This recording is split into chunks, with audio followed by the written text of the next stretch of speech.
Oh shit.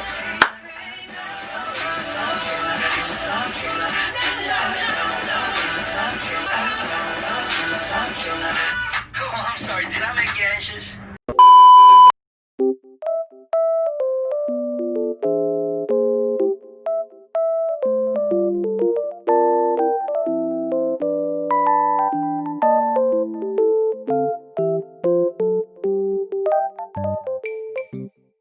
Hey, what's up guys? It's your girl Paige here, Miss Soulful Paige, and welcome back to my channel. So for today, I'm going to be talking about my EPIK application process. So for those of you guys that don't know, I am an English teacher here in Seoul, South Korea. This is my second year here and I applied via the EPIK program. I received some questions about it and I know some people that are thinking about applying and some that have already started the application process. So hopefully this video can give you guys some sort of insight or some view into how my process or how my timeline was like. Before we get into this video, a little disclaimer.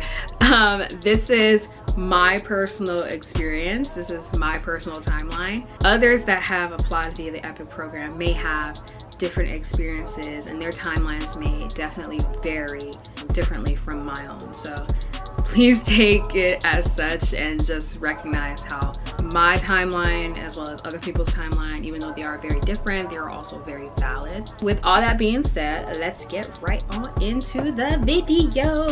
So the way I'm gonna break this video down is by months. I'm gonna go on a month-to-month basis, and in between these breakdowns, I'm also gonna be answering any frequently asked questions I've received.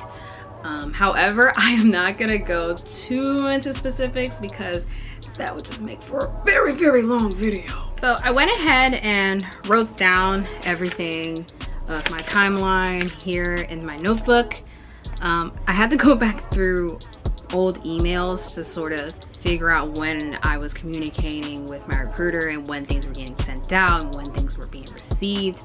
But there's definitely some things within the timeline that I missed, so I do deeply apologize for that because this is 2 years ago, so I don't have everything written down, but I did try to go back and receive and document everything to the best of my knowledge.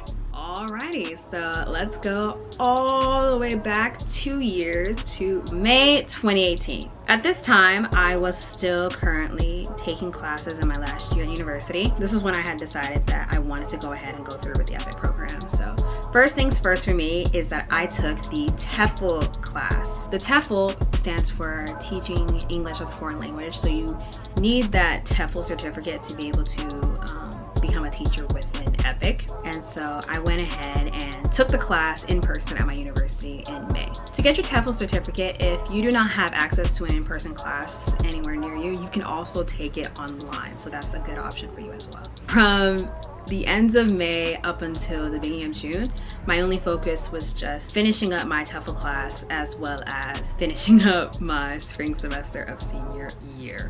So I started the class in May and then I finished roughly around June 14th. So during my TEFL class, my instructor, she has worked with other teachers in her class that went on to become teachers in South Korea.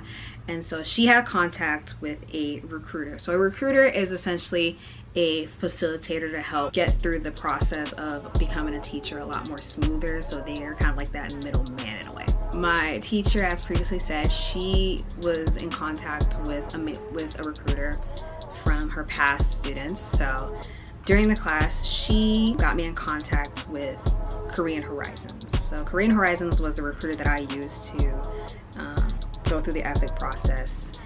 And during this class, I kept in constant contact with him as to when I would be finishing things up and to like when I'd be graduating, because originally my plan was to go ahead and as soon as I get my TEFL certificate, start applying immediately. So like in June, August, July, like during that time I was just gonna be applying and getting everything done so that way I could, as soon as I graduated in August, I could screw on over to Korea by the late intake, I think was around that time of October. So I had originally planned on just graduating and then having a job lined up and then immediately going to that job. But however, I was a broke college student, and I'm not talking about like the broke college students that, oh, I'm so broke, I have no money to eat, but then takes like a spontaneous trip to France for spring break. Absolutely not. I was genuinely living like paycheck to paycheck during this time. So that current plan I had of going from graduating, getting everything done in the summer, and then immediately zooming on over to Korea was just not financially feasible for me.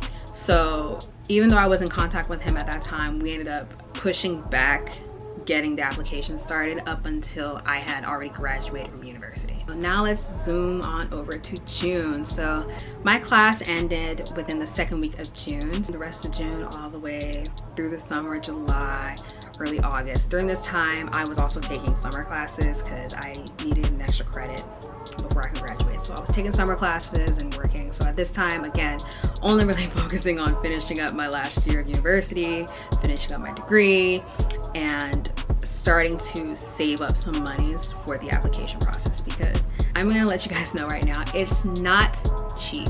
One of the things that I will get into later is that you definitely have to send some paperwork, you know, to Korea to get things approved. You sometimes have to send paperwork within America to get things like notarized, or I guess apostilled. So you also have to have some money saved up for your plane ticket and things like that. So it's definitely not cheap. So during that time when I was also studying and finishing up my degree, I was also still working. So I was just focusing on trying to save up money. So now we are in August, and August I graduated! August 4th was my graduation day. Whoop whoop. And I graduated with a bachelor in science in exercise physiology. So this is where my first frequently asked question comes in. Do you need a teaching degree? Do you need a bachelor's in education to become a teacher with epik?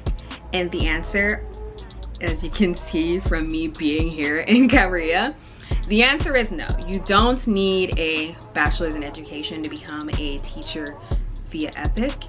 It does look good on your resume for them to see that that is what you study, but it is not a requirement that you have to have a bachelor's of education. After I had graduated, I also moved out of my college town. I said peace out, you know, Tallahassee, peace out FSU. And I went back home to live with my parents for a bit, and I'm actually really grateful for that, although I do still kind of have that stigma in my mind, like, oh, you're living with your parents, but it really helped a lot to continue to save up money for this entire big move and all the application that was going on. So after graduating and moving back home and starting to get my job and my life together to continue to prep for this entire process, I sent my first application draft to my recruiter. So as I had previously mentioned, we had stopped contacting each other for a little bit, but towards the end of July, we got back in contact with each other because I had told him that I would be graduating soon, and so he was like, that's cool. So did you want to start with October again? And I said, no, let's go for the spring process. And he's like, that's awesome too. We'll go ahead and get that situated.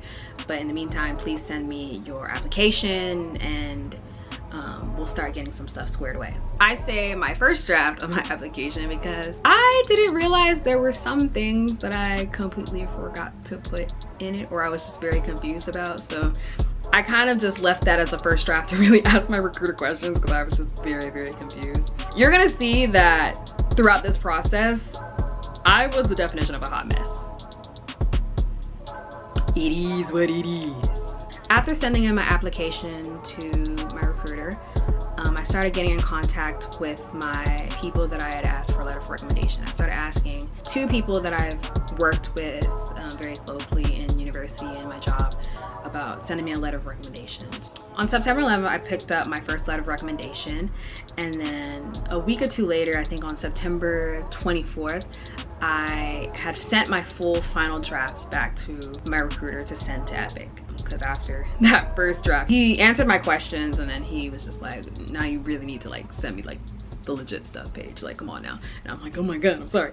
So end of September, I finally got my stuff done and sent the full final draft to him.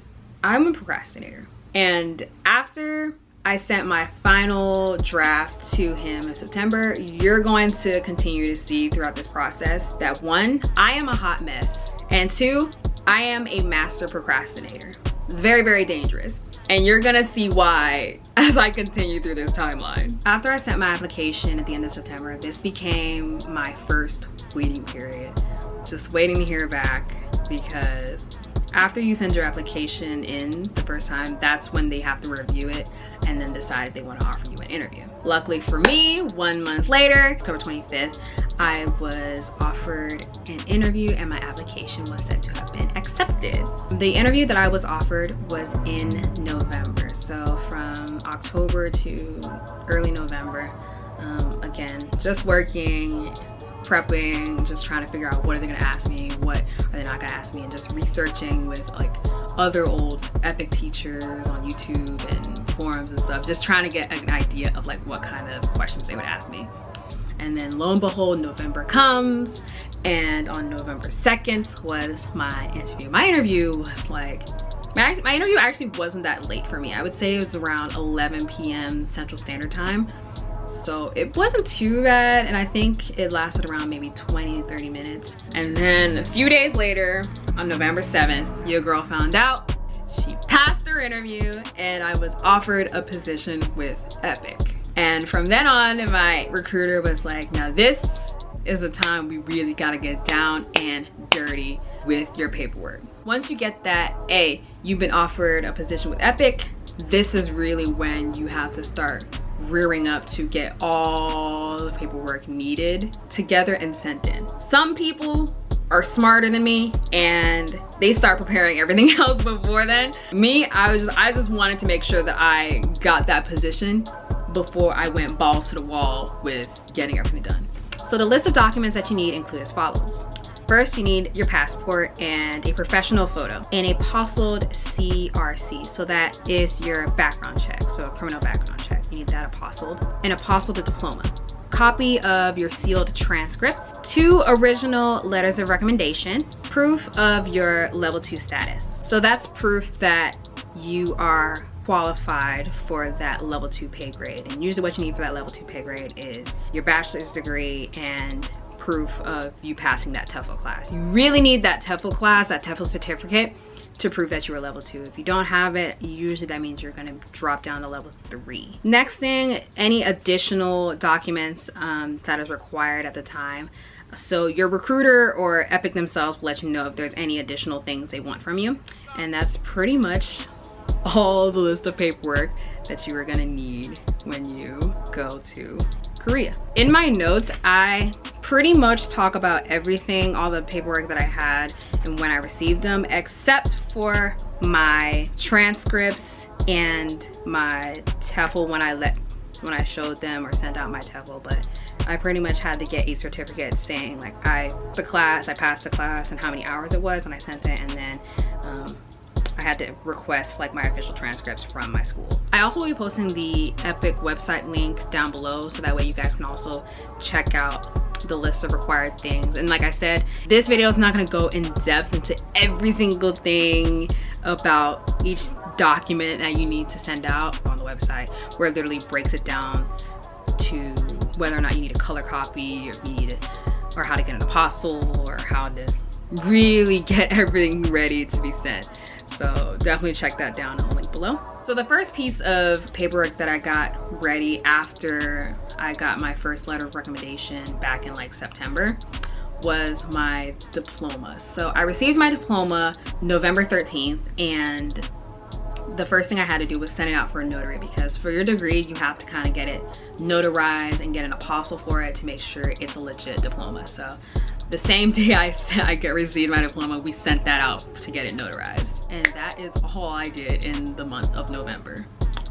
Again, master procrastinator. I meant what I said and I said what I meant. I was really just prioritizing working and saving up money, but yeah. So let's fast forward to the next month of December. Merry Christmas and all that. So on the 18th, this was when I received my last letter of recommendation. I received it kind of later because the second person I asked for a letter of recommendation, he had been on vacation for a really long time. So he didn't really get to prepare it until, or see my email from him until like late. But luckily I received it in December of it on the 18th. And I also decided to go ahead and go through with my background check. So your background check, that's something you really need to get in quite early. But clearly I didn't. But I went ahead and got my fingerprints done kind of on the same day that I got my letter of recommendation. and my diploma had came back between the day I sent it and the day I received it, and on that same day I had sent it out for an apostle. This honestly wasn't the smartest thing for me to do, because around this time, if you guys remember 2 years ago, we were kind of on a government shutdown. I told my recruiter this and he was just like, are you even gonna get it in time? Because aren't you guys shut down? And I was like, you might be onto something, but they were sent, so it is what it is. After the 21st, I mean, I went on vacation for Christmas. I went on vacation for Christmas with my family, so nothing was being done then. But when I got back, on the 28th, that's when I received my background check. However, when I got back from Christmas break, on the 28th, this is when I pretty much had received a lot of stuff back. Because like I said, we went out of town for Christmas, so by the time we got back into town, a lot of stuff came in. So on the 28th, your girl received her background check back. So if we're following, I got both my letters of recommendation in. My background check has been done, which is still kind of like, wow, they really got all that done in the government shutdown? Interesting. I got my degree back with the notarization and the apostle. So just about everything has been done. After December 28th, essentially I had all my paperwork needed to send my stuff over to Korea. But you know what I did? I went on vacation with my family again. For the New Year's. Nothing was sent. Nothing was sent. Until January. So I was aiming for the February intake. That was the earliest intake and I wanted that intake. And I didn't send my stuff off until January. January 8th, I sent all my documents to my recruiter. So I'm going to give you guys a little like life advice. If you guys are sending your documents, if there's any way possible, please try and send it via DHL. It's gonna save you a lot more money than sending it via FedEx, because I sent mine via FedEx and that was easily over $100 for shipping. A few days later, I received confirmation via my recruiter that on the 12th, all my documents have been received by him. And he said he's going to review them, and then he said he was going to pass them off to Epik. I didn't really hear when exactly he was going to send them off. I actually emailed him like a few days later on the 17th. I was like, hey, is everything okay? And then he sent me an email back being like, yes, the Epik has all your documents, Paige. However, you are at the tail end of applicants. And it hit me that I was kind of just like, wow, like I really was playing with God right now. Like, that's another life tip I have for you guys. If possible, send all your stuff in early. Get your application done early. That way you can get interviewed early. And then if you pass, you'll be one of the few people that passed early. And then send all your paperwork and stuff in early, because you'll get a better chance at getting your location if you send things early.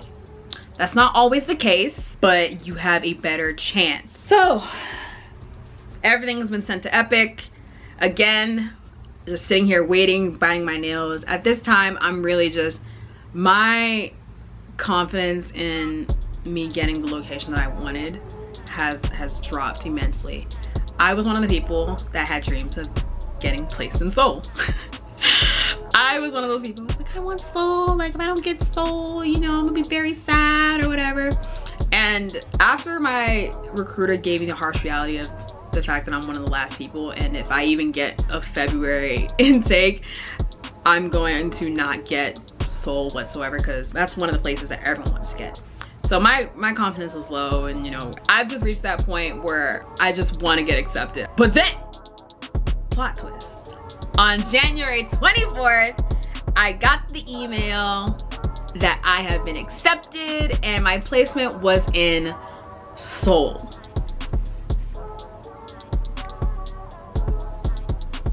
And not to mention with my placement in Seoul, I got February intake, which meant I had to be in South Korea by the end of February. It's the end of January. I had 1 month to get all my stuff packed up, get my visa, get a flight ticket, and hop on over to South Korea. If this isn't making you anxious right now just hearing it, then I don't know what, then shout out to you, but same time very relieved, because at least now I knew where I was going and I had the placement that I had wanted. But with that being said, I highly advise you, as per before, do not do what I did. Do not do what I did. Do not do what I did. Do not do what I did and expect 100% again in Seoul. So yeah, on the 24th, I received my confirmation that I got Seoul, and during that confirmation email, they also told me I had to get my contract and have to sign that so that way I can get my visa application started. So a few days later, I would say around maybe the 31st, the 29th, 31st, because when I received my contract, this was when I took another vacation with my friends. And so I was out of town, but my mom had received it and was like, yep, it's here, let's get it started. So as soon as I got back from the vacation, or early February, I think it was like on the 1st or so. Yeah, on the 1st, I went ahead, signed my contract, and then we sent my stuff off to go get my visa. And at the same time, I was also purchasing my flight ticket. So February 1st, the visa application was sent, flight ticket was booked, and another anxious waiting time for this application because my friend and I, we both ended up getting accepted. And she ended up teaching it in Incheon, but I ended up teaching it in Seoul. But we both were like, let's go a few days or early before like our orientation and just like explore Seoul, explore Korea, because this is both of our first times in Korea. So we're like, we want to make the most of it before we have to go straight into, you know, orientation. We ended up booking our flight like a few days before the orientation. It was very nerve-wracking because I was just really hoping and praying my visa got in time. How am I supposed to fly to Korea without my visa? Like, it's not gonna work out. But luckily on the 5th of February, my visa application was returned to me, and all I needed to do was just pack, get all my paperwork situated to like keep my visa on hand, tied up any loose ends I had back home in Florida, and just enjoy my last few days with my family and friends. And then finally on February 14th, Valentine's Day, I took the big plunge and I flew to South Korea. It was from May of 2018 all the way to February of 2019. So almost 12 months, almost a year of getting things situated to apply to epik, applying to epik, getting my interview, passing the interview, sending and receiving documents, and finally getting that confirmation of where I'd be located, setting up the visa, and then finally flying to Korea. Woo! Okay, so that was a lot of information. As I said in the beginning, it's not that specific. This is more of just a general look into how the timeline and the process was for me. And if there's anything you guys want me to speak more specifically on and go more in depth about, please let me know in the comments, or even send me a DM on my Instagram at soulfulpaige, shameless plug, at soulfulpaige. If you like that too, you can feel free to follow me. But yeah, let me know any specific things you guys want me to discuss more about, and I'll probably make a video on that in the future. But until then, thank you guys so much for watching this video, and as always, if you like this content and you like what you see, just click that like, comment, and subscribe for me. All right, bye guys.